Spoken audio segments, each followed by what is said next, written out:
What's going on, everyone? This is Kevin here, coming at you with my hands-on and first impressions video of the Umidigi A7 Pro. So let's get started.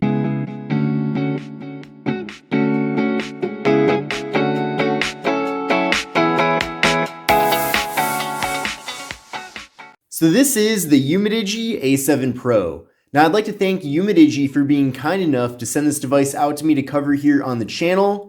Of course, all opinions expressed in this video are completely my own, and that's the way that they want it to be. But here is the box that the phone does come in. We'll open this up. I did already open up the box though and set up the phone for the sake of saving time. So we get the actual phone itself, and it does come with a plastic case. We'll take this case off for a second here. So here is the case. Pretty simple, but still nice that they do include it here. Also in the box is a thank you card, so very nice. We also have a packet here, and in the packet we have a SIM card removal tool, and we have a quick start guide from Umidigi. In addition to that, we have a 10-watt wall adapter, and we have a USB-C cable for charging and data transfer. And here is the actual phone itself. Now, the Umidigi A7 Pro is the successor to last year's Umidigi A5 Pro. Now, the price of this device will most likely change over time, but right now you can pick up the phone for around $150. But definitely take a look at the link in the video description to see the exact price for the phone. Now, this device is GSM unlocked, which means that you can use it with any carrier. I'm personally planning on using the phone with Cricket Wireless, so I'm definitely looking forward to that. Now, the device features a large 6.3-inch display. We're getting an IPS LCD display at 1080p. We're getting a PPI of 405, and we're getting a 19.5 by 9 aspect ratio. And I've got to say, this is pretty consistent with many of Umidigi's other phones, but the display on here is super bright and clear. I'm definitely a big fan of this. For example, this is way brighter than the LG Stylo 6, that's for sure. So whatever LCD technology Umidigi is using here with the A7 Pro definitely gives us very good results. Now up top here, we do have a water drop notch, and in that notch, we have a 16 megapixel front-facing camera. Now this device comes in two different storage configurations. You can get it in 64 gigs or 128 gigs for a little bit of extra money, and the device features microSD card expansion. We get a fingerprint sensor on the back of the device, which is very fast. Now there's no face unlock with the phone, unfortunately. I think this is a system-wide Android 10 thing because many other devices that I've gotten recently also don't have face unlock, but at least we do get a fingerprint sensor on the back. Also on the back of the device is a quad camera setup. So we have a 16 megapixel main camera, a 16 megapixel ultra wide angle camera at 120 degrees. We have a 5 megapixel depth sensing camera and a 5 megapixel macro camera. Now we do get portrait mode with the rear and front camera, which is really awesome. And here's how things look through the viewfinder. Now we can then from here switch over to the ultra wide angle camera, and you can see a lot more content is able to fit into the frame. We'll now switch over to the macro camera, and you can see with that I have to get extremely close because that's the purpose of the macro camera. But definitely really cool to see though that we are getting a quad camera setup with a device like this, despite it being so affordable. In addition, with the phone, we have 4 gigabytes of RAM, and it has the MediaTek Helio P23 processor. Now, I did run a benchmark test with the phone, and I'll show you the score right now, but I've been very impressed so far with the performance.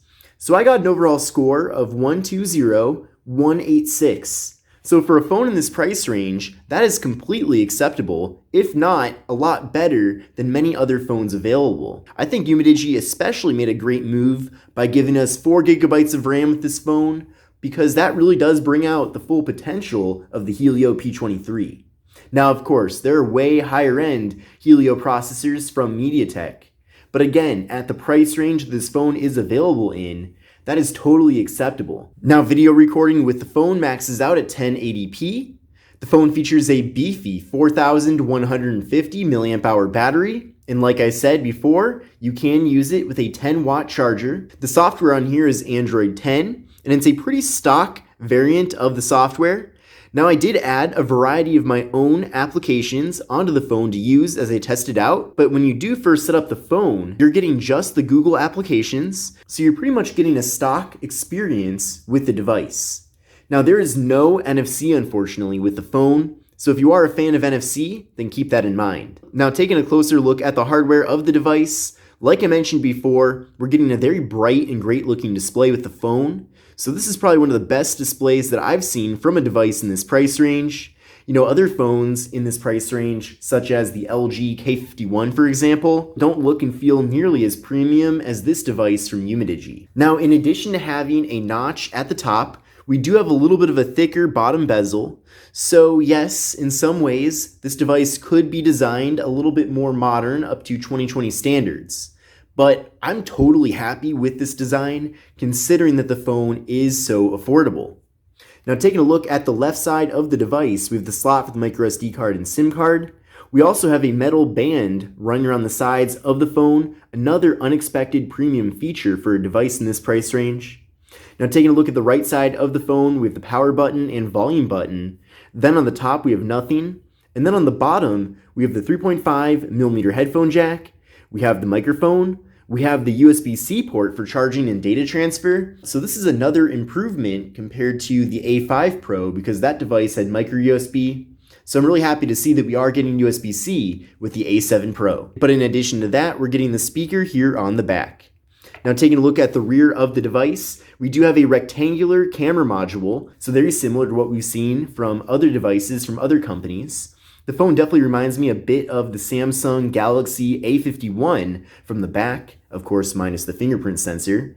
But overall, I think it's a really nice looking phone. I like this piano black look to it. Now this is called Cosmic Black. Umidigi also offers the phone in a color called Ocean Blue, which you should definitely also check out. And it is a bit of a fingerprint magnet, but in general, I think it's a nice looking handset. With the really bright and vibrant display on this phone, you can see scrolling through Instagram is silky smooth here, so that's really nice. You can also zoom in very smoothly, and colors really look great and pop on this display. But in general, I am very excited about the Umidigi A7 Pro. Now I've mentioned in previous videos, but I continue to feel this way, but every time Umidigi puts out a new device, no matter what price range it's in, it seems like it's always a significant step up from what they've put out in the past. This company really is going places, and they continue to put out better and better products as time goes on. So I'm really happy about this phone, definitely looking forward to using it for a bit before giving you my full review.